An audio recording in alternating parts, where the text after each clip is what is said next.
Okay, so today I'm doing my second YouTube stream in 2 days. So yesterday I did it as like a multi-stream with Twitch, and it seemed to work pretty well. So the convenience of it, I guess, is the fact that, okay, it'll automatically upload it to YouTube. But the problem with that is the fact that, so now I'm not doing a multi-stream because I'm doing it with my Starlink thing while I'm driving, so it might be too much for it to handle. Sometimes even a singular stream is too much for it to handle. But basically, the convenience is, okay, it'll upload it to YouTube automatically, but there may be issues with it. Like, I'm not sure exactly how well it does that. But considering it's mostly just audio, like I'm not doing anything visually, it almost shouldn't matter, right? If the video quality is low or something, like I'm doing it in 720p, but again, it shouldn't really matter. And the one thing is that you're basically in a position to, you know, I can still download it, although the last one was giving me some trouble doing it, so maybe it takes some time to process. So I like the idea of doing it this way.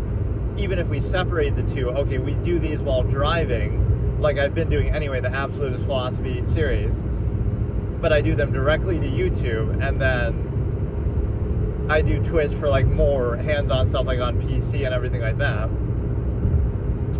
Right, when I'm doing something more kind of intensive, and you could argue that, oh, maybe you should just multi-stream everything all the time, but I don't know.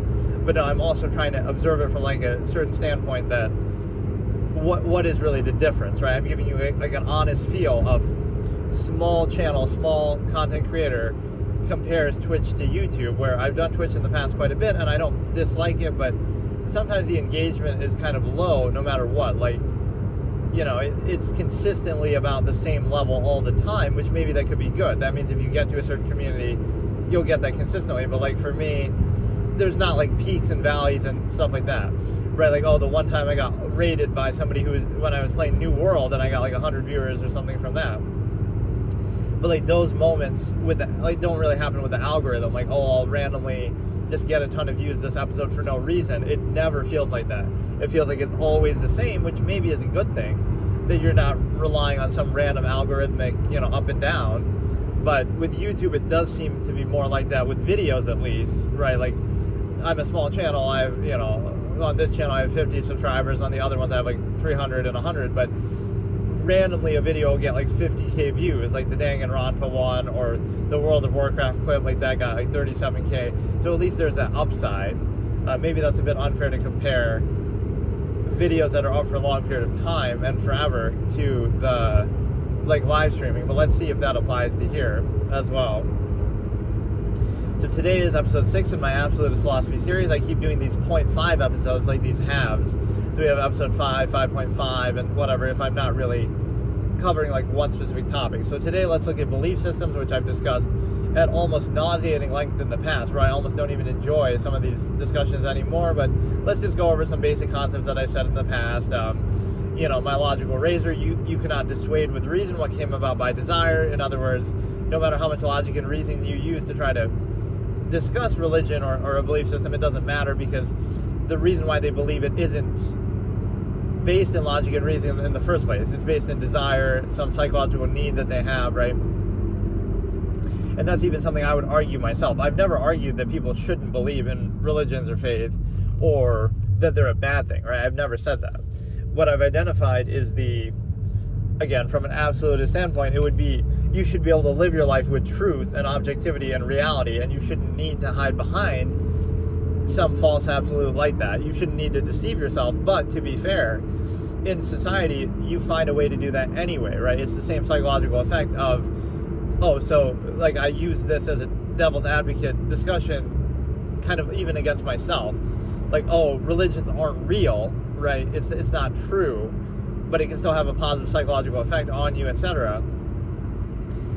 So you would say, okay, but you shouldn't believe it because it's not true. Let's say hypothetically you're saying that.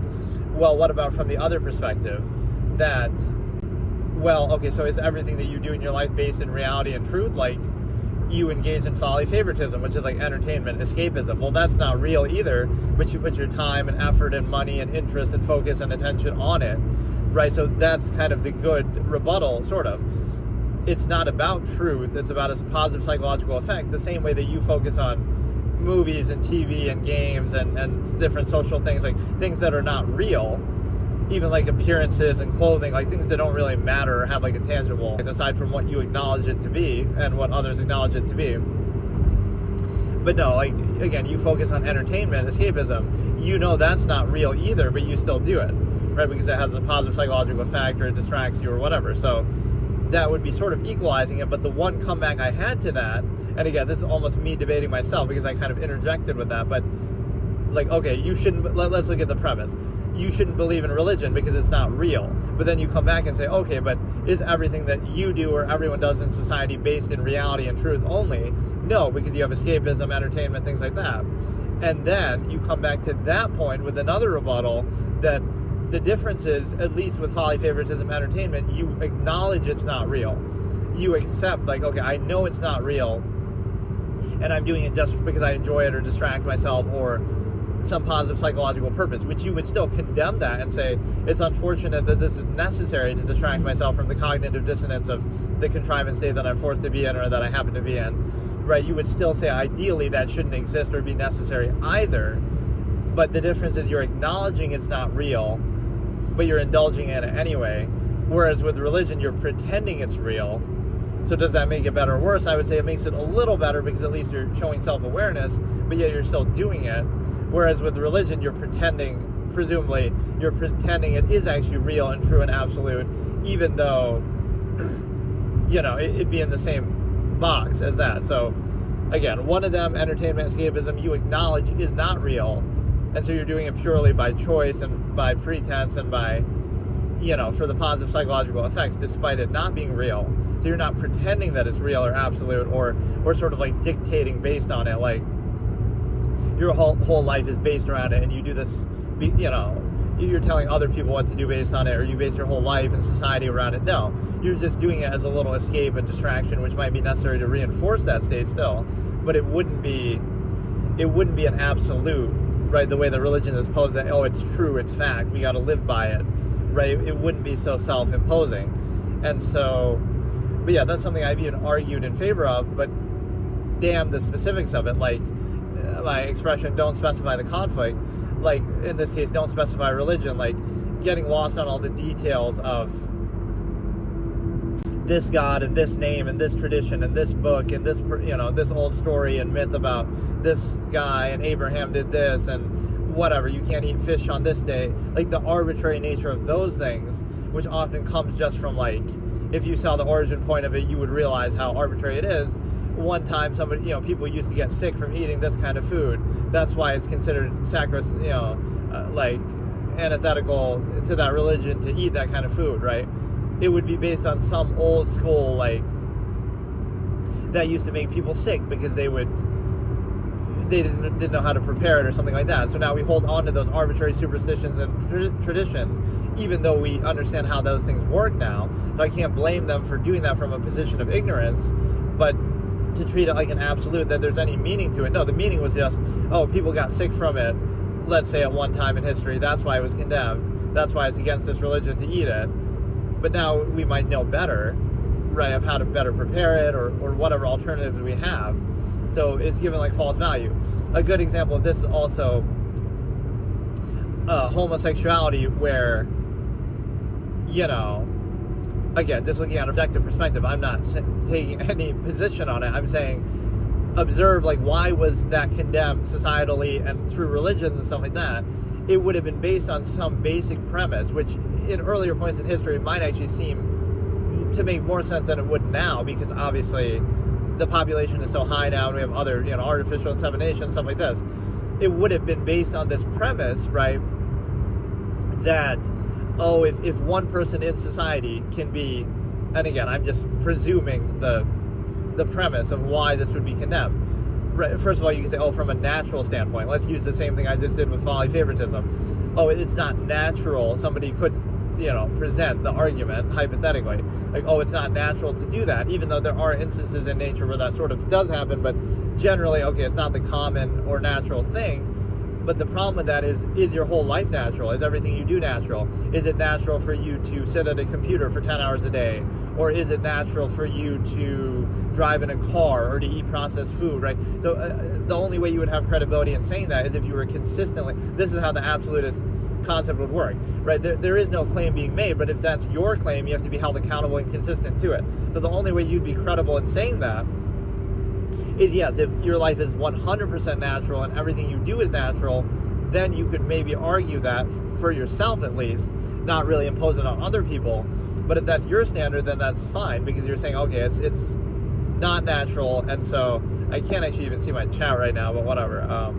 I assume nobody's in there like usual, but I'm giving YouTube a chance because I've never really done this. I've tried a few times streaming on YouTube to be this orientation, let's say, because it's not natural. If that was your premise, you would have to be consistent at least with it. And the same thing could apply to the women argument, like certain things about women, like, oh, women, females in nature, let's say, would be more, whatever, domestic, or whatever the,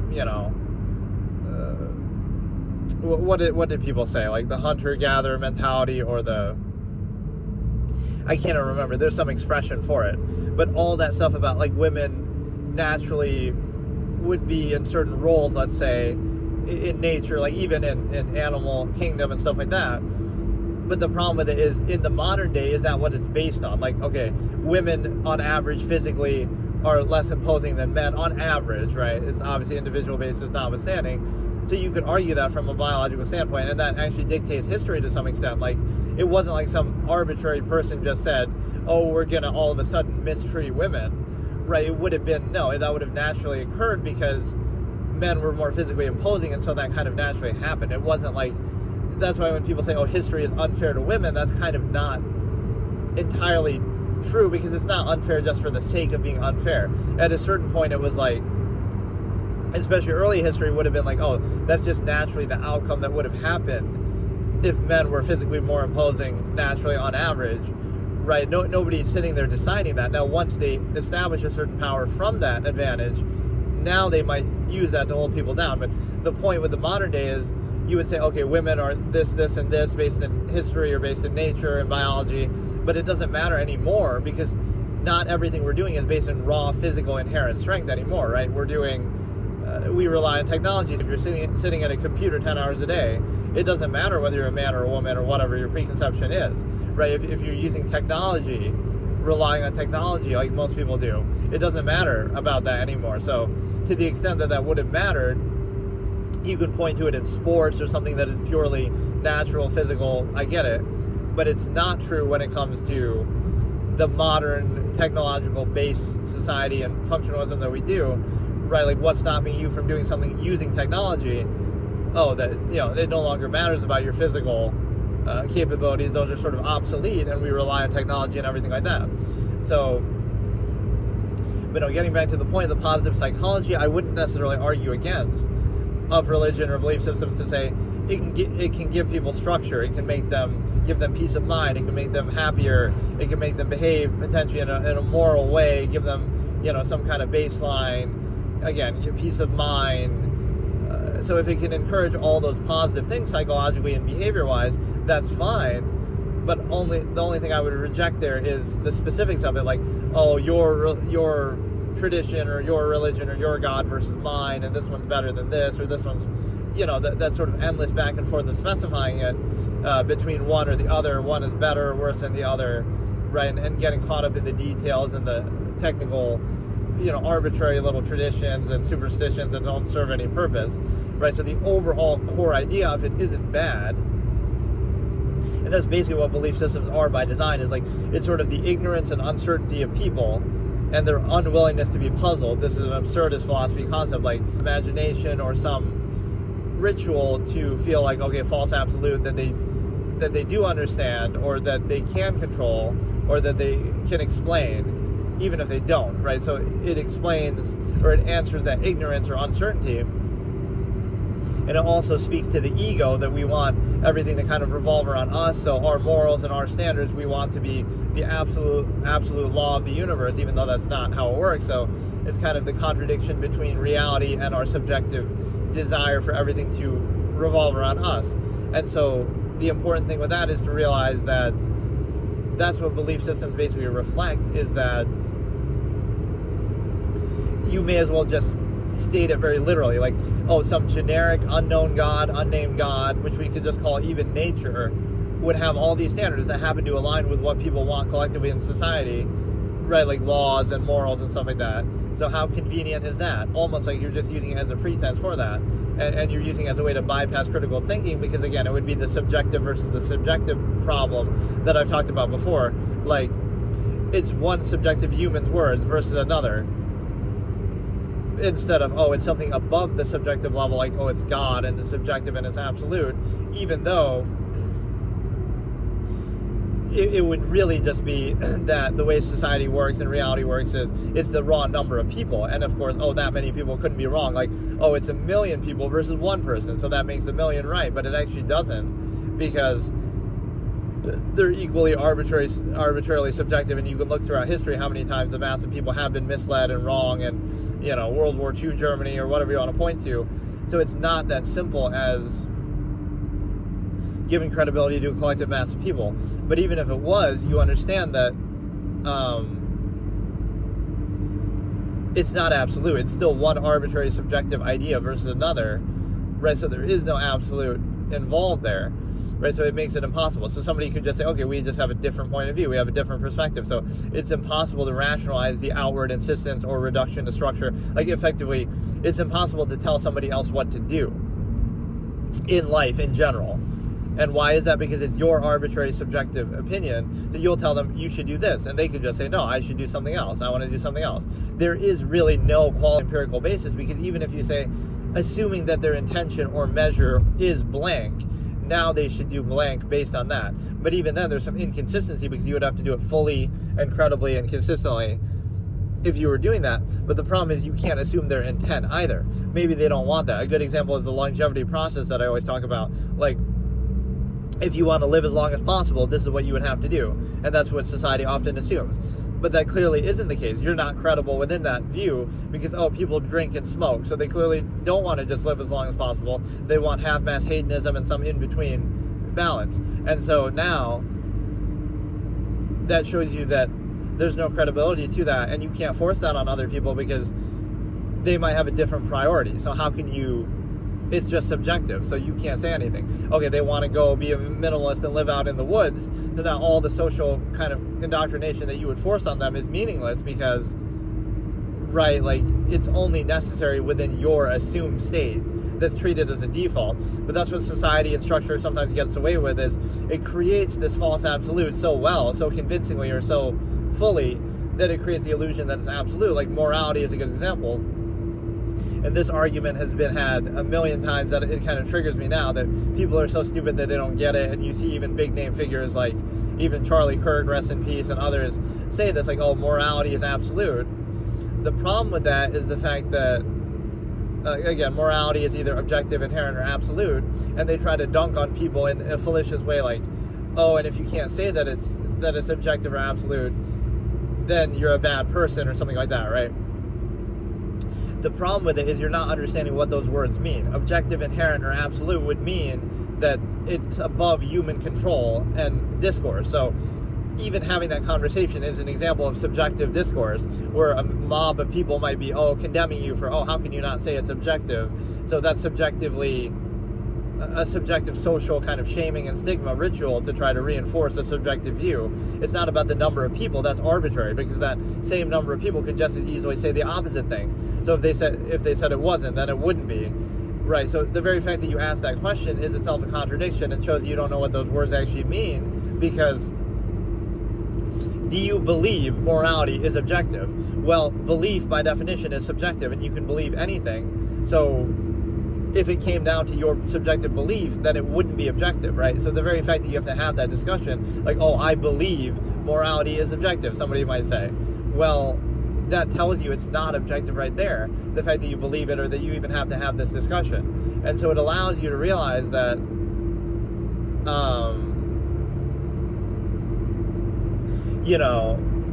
it would be, again, I could use this example, like the need to breathe oxygen is objective. So it doesn't matter what our opinion or debate on it is. So you could say, you do need to breathe oxygen, and I could say, I don't need to breathe oxygen. I don't believe that's objectively true. And then I could test it, and then the outcome would speak for itself, right? You would die, you would suffocate. So the point is, that would be true regardless of your opinion on it. It just is, right? It just is objectively the case. So the point is that, and some people to that would have said like, oh, but you could use a certain technology to subvert that need, but you're still addressing that the need is there. Like, you know, okay, you wear like a certain mask or use certain oxygen tank or something that, you know, in an environment without oxygen, you're still addressing the fact that you need to breathe, even if you try to subvert it with technology. So that's the fallacy, though, of morality, is that, again, and from this absolutist standpoint, it's the long-form postulant moment where you could try to dunk on somebody and say, oh, you're just terrible because you're not agreeing subjectively that morality is objective, which is kind of a fallacy in itself.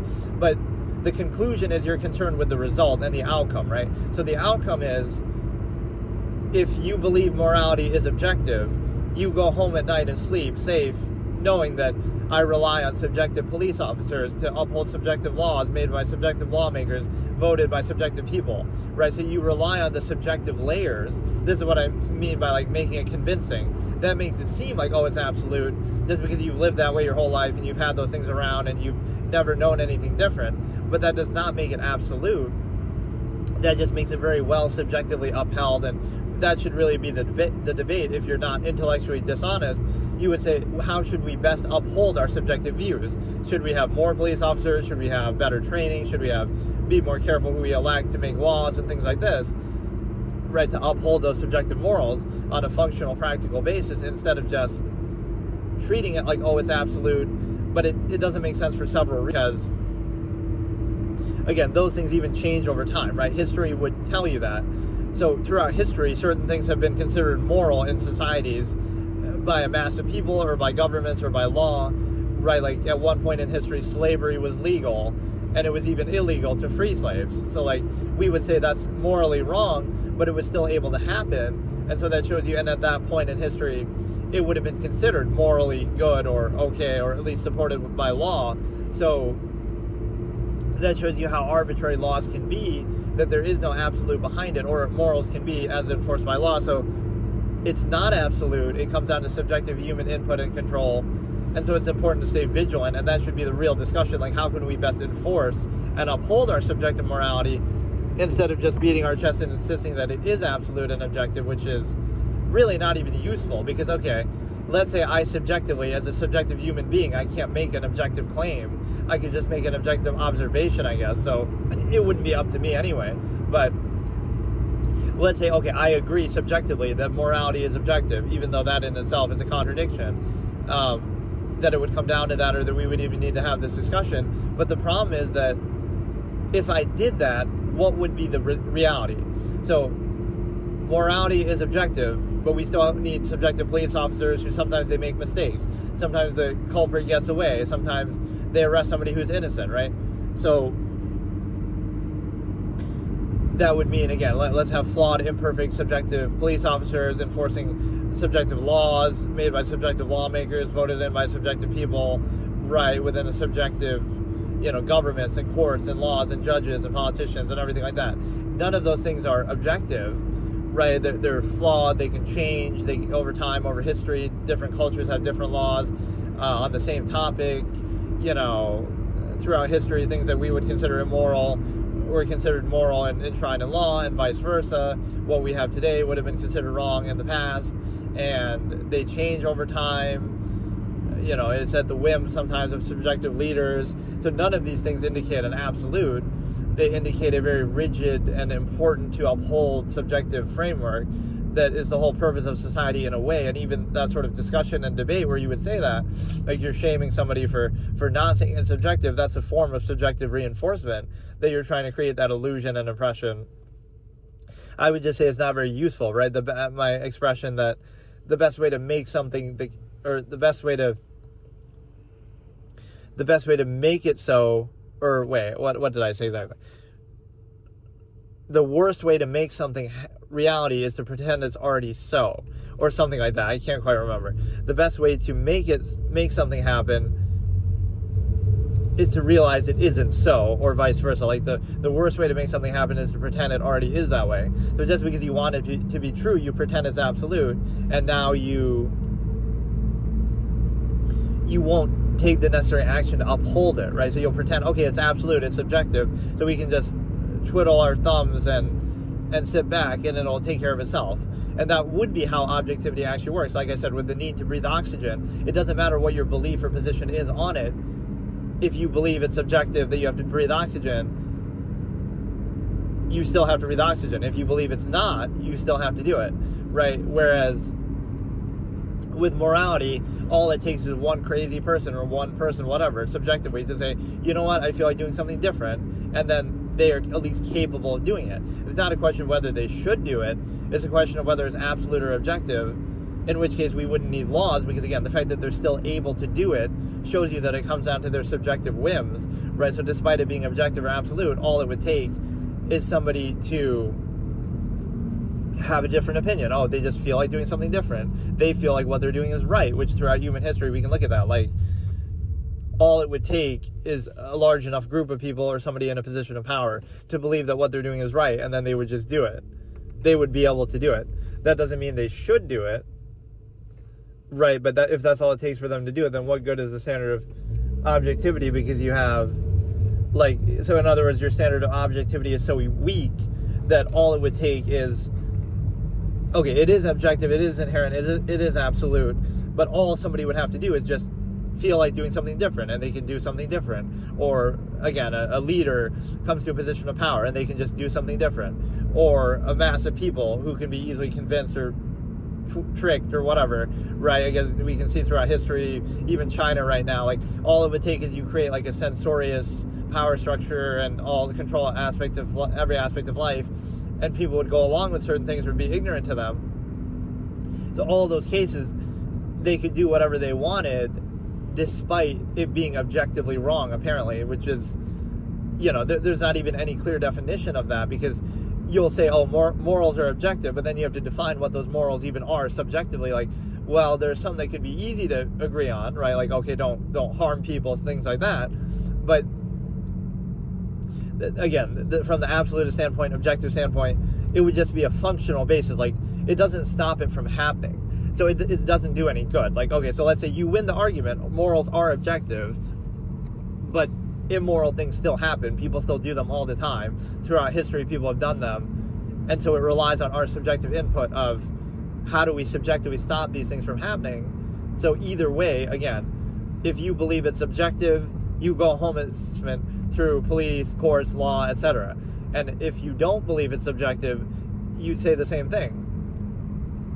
You rely on police, courts, law, etc. So you rely on the same subjective buffer of what is supposedly objective. So on a practical basis, it doesn't even matter, right? So, okay, if you want to do some semantics fallacy and pretend like you don't know what those words mean, or you just want to use them, it doesn't do anything. It doesn't accomplish anything. You still rely on subjective human enforcement, which again has its flaws, and we should focus on that. How can we best uphold our subjective morality instead of pretending it's subjective? And again, it would have different meanings even in what society, what culture, what upbringing, what time period you're in, right? Those things all vary. So how can that be, right? People always believe what they're doing is right, otherwise they wouldn't do it. So we can condemn it in hindsight. So the thing with that is, again, let's go past the basic thing. Like, you know, somebody would say, oh, is morality objective?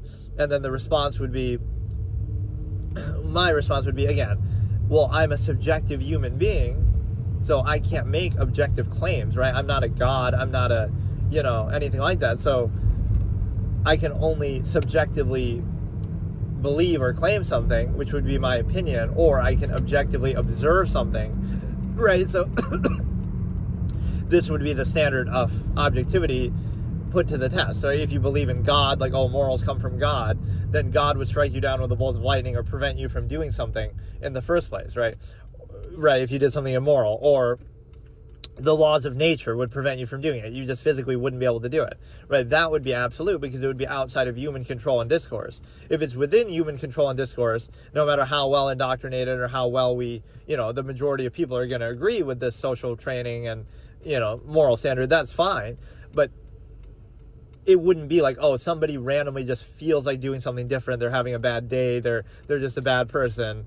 Whatever it might be, you'll label them, even those labels are subjective, but That's all it takes. So like it doesn't make sense, because you'll say, oh, is this objectively wrong? And you'll say, yes, it was. If you could travel back in time, right? I've explained this so many times, it makes me kind of annoyed even doing it, but you could travel back in time to World War II Germany, and you could tell them, oh, look, what you're doing is objectively wrong. It's objectively wrong. But they'll still keep doing it. They might add you to their list of victims, but like, it's not going to change anything. What did it rely on? It relied on a subjective human army to come in and stop them.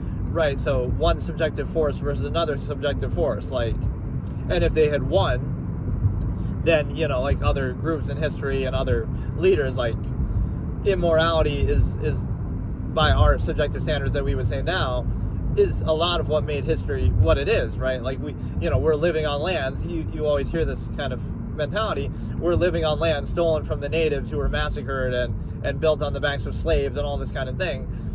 So you would condemn that, but you still live here, and so it's kind of like, and you could say that about every area in history, or, you know, whatever. It's not specific just to that. But what I'm saying is, clearly morality isn't objective, because you have this, you know, the fact that those things were able to happen, or that's how things come to be, would tell you it's not objective. But it's easy to sit here in a position of comfort and luxury, or whatever, in a position where the modern day is pretty well enforced morality through society, that now you act like, oh, it's inherent, it's absolute, it's subjective. But it requires so many layers of social indoctrination when you're young, and then parenting and reinforcement and social discourse, even like what this conversation would intend to do, and even enforcement through law and police and courts and everything like this. So you understand what that means, is like, it's very well upheld, but it's still subjective. So, I don't know. It seems like a pointless discussion, right? Because if it was objective, again, God should strike you down with a bolt of lightning, or you shouldn't even be able to do it. The laws of nature should stop you from doing it. That's what the word objective would mean, because it's something outside of human social discourse. But the fact that this can even be a debate or a discussion doesn't come down to, oh, more people agree with you than with me, or something like that, assuming that it even comes down to your opinion or your agreement. It would be more so that the fact that agreement comes, so in other words, all it would take for morality to not be objective would be, oh, if I had the crowd of people cheering me on instead, then that would make me right, even though that's the definition of subjectivity, because you're just, you know, a mass number of people is not very credible, because again, throughout human history, they've done all sorts of other things that you would question, or that aren't credible, or, you know, that doesn't provide an objective or absolute basis for something. So you understand that, again, mass number of people isn't credible. The semantics argument is kind of weak. So again, one final point, just, if it was objective, you wouldn't even need to have that discussion. The very fact that you do shows that it's not objective. Again, instead of trying to dunk on somebody for just realizing that objective reality, you are trying to get some moral gratification, act like, oh, I'm better than you because, or how could you possibly say that horrible thing? But again, okay, you'll condemn something, oh, it's objectively wrong, it's objectively immoral, but then people are still able to do it. So on a practical level, we should discuss that. How do we stop it from happening? And we have to do it on the subjective level, through action, through words. One form of which is exactly having these kind of discussions, but I just don't think it's useful to pretend it's absolute, because again, in practice, it isn't, right? It's objective, but all it takes to defy that objectivity, or that objective reality, apparently, is subjective human action, where you could just, somebody could just choose to do something different.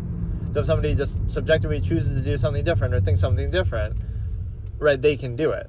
And so now you'll say, oh, that doesn't make them right to do it, but again, the right or wrong here is subjective, because again, it could be anything. Right? Anybody at any moment could just decide. Even a mass of people who are so convinced of something could change their mind or decide to do something different. So it's very arbitrary. Right, the way that every empire throughout history was spread was, you could say, is immoral. They're conquering people, they're conquering their lands, they're killing them, right, whatever, stealing their resources. So you would say, oh, that's immoral, but that's how every empire, every country came to be. So it's kind of convenient, right? We're at such a point in history like that, where, oh, well, everything is so well enshrined in law, and we have good, comfortable technology and good court systems and police generally, especially compared to history. So everything is so well established that we can pretend it's absolute and objective, even though it's not. But you look at history and say, like, oh, we're not going to conquer any countries now, we're not going to invade, and we're not going to do all that. But we wouldn't be where we are, and countries that exist wouldn't be in the state that they're in if it wasn't for that, right? If it wasn't for those immoral things being done in the past by our own subjective standards, we wouldn't even be in a position to all self-righteous. So want to quote from my old short story, morality is the plaything of conquerors for their children to squabble over on lands, again, built on the backs of slaves on the graves of the natives. So it's easy to act moral in retrospect to hindsight. So it's a similar extension of that it's easy to say it's objective after thousands of years of human history where things that would be considered immoral by your own standard were done, especially to even get to a point where you're able to be in the position that you're in, the country you're in, the nation that you're in, right? None of that would even be in the state that it's in if it wasn't for things that you would consider immoral to be done. So clearly it's not objective, but whatever, people try to dunk on that in a stupid way. So yeah, history would be a good argument. Again, every empire spread that way. And even the term belief by definition is a bit of a fallacy, because you'd say, like, I have this expression like that necessary invalid. So the fact that you have to believe something shows you that it's not true, because if it was true, you could just know it instead, right? You wouldn't need to believe, you could just know it to be true. So the fact that, belief by definition is subjective and not based in truth, right? The fact that you have to believe it, you could just know it, you could just observe it, right? So even the term is itself a fallacy. And the thing is, too, with, like, how can you say your one religion or belief system is right and all the other ones are wrong? You can kind of point to the psychological tendency throughout human history that everybody would have had, that in every area, every region, every country, every empire, right, people would have had their own religion. They would have all been convinced of that and its own particulars and details, often which are a result of the environment that they're in, right? They'll come up with idols and, worship certain animals or different things based on where they live, right? So that's where it comes to be. So you can see how it comes to be, but you still treat it as though it's absolute, and everybody has their own nice little absolute, which shows they're not absolute. Right, so you'd be saying, I wouldn't need to say, like, oh, I don't believe in your particular religion. I would just need to say, how can you say every single one, every other one is wrong and yours is right, at least when it comes to the specifics of it. So it would be more generic. Okay, you believe in, like, some godlike figure that you can say that, oh, they're all referring to the same thing, but then the specifics are thrown out the window, because then it's arbitrary and interchangeable. So it wouldn't be the issue of, like, oh, whether you believe or not. It would be the issue of how do you believe that specific one instead of every other one or any other one, right? That would be the issue that goes in. So even if I was saying that,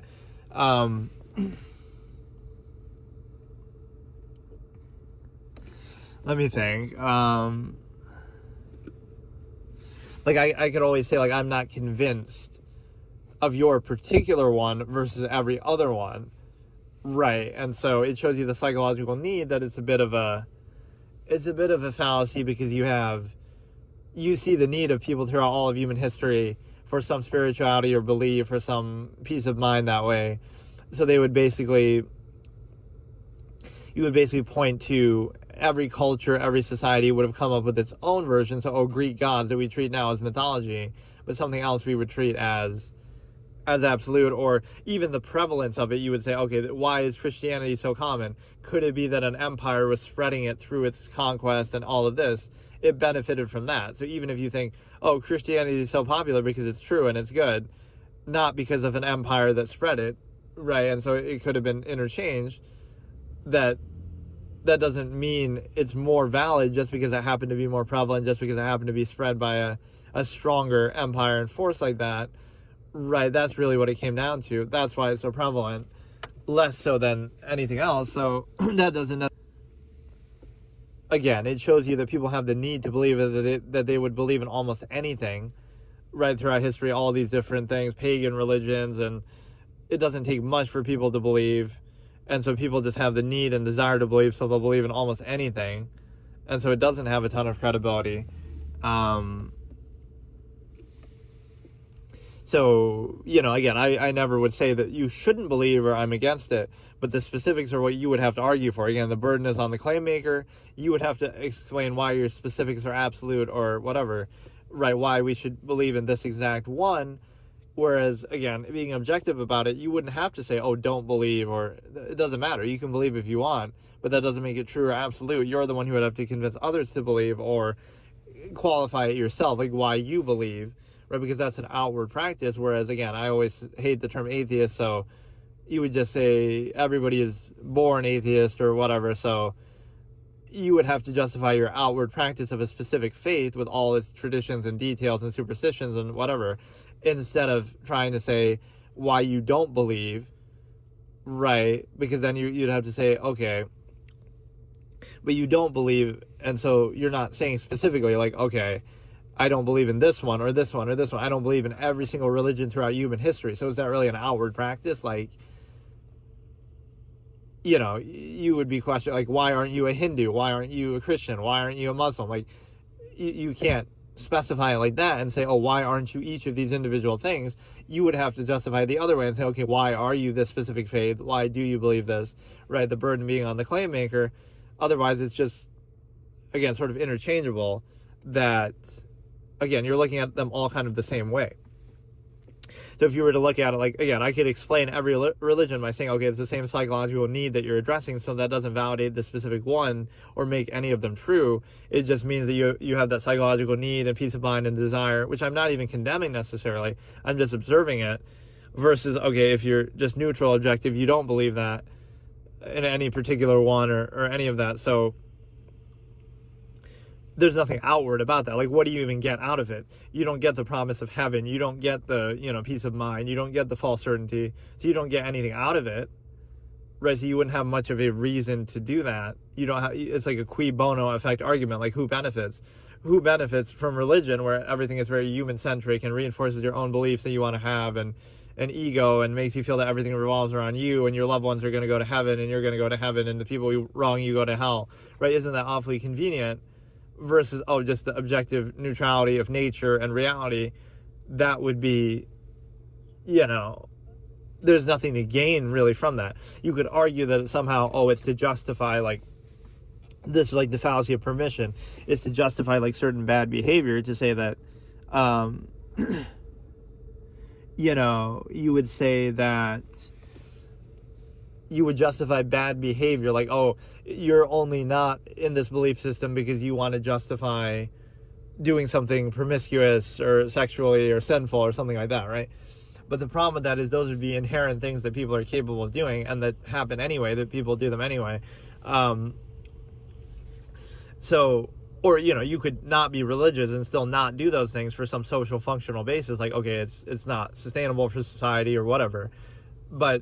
Or you could be religious and still do those things, or have religions exist and not have them stop people from doing those things. So the point is that that would be one argument that's used. The only reason why somebody wouldn't believe in this is to justify some inherent human tendencies in nature to, again, do something immoral or whatever, right? That's why they're not believing because they want to justify doing something bad, but rather it would be the opposite, like, you would have to justify why they wouldn't do it. They don't have to justify necessarily why they're doing it. So it creates that same sort of fallacy of, again, it's a false absolute that insists upon itself, doesn't hold itself accountable. So you understand that, again, like, why does a human being who's born in a state where they can do all of these different things, anything that they're physically capable of, right, they can do, they don't have to justify what they're doing. You would have to justify why they can't do it or why they shouldn't do it. And that's what society does with laws, etc. But the problem is that with faith, it's kind of like you're not explaining it adequately because, again, so anybody who doesn't believe you would say that, like, you're only a non-believer, assuming that's even an outward thing to do, not that it's outward to believe, but you're only a non-believer to justify doing something that we would condemn in the religion. Right, like, you're with multiple women or partners, or you do this thing that we consider negative. So you're looking at it from the opposite perspective, right? Like, you have to justify doing something that you're capable of doing instead of having to justify why shouldn't you be able to do it, right? Why can't you do it? So again, it's a false inherent contrivance response. You take all the things that people are capable of doing, and now you have to justify doing them instead of justifying restricting them. So, yeah, these are all things I've discussed at great length in the past, and so I don't think we got any views or comments this time either, but whatever. So now the cool thing is this should be uploaded to YouTube basically automatically, so I shouldn't have to worry about it.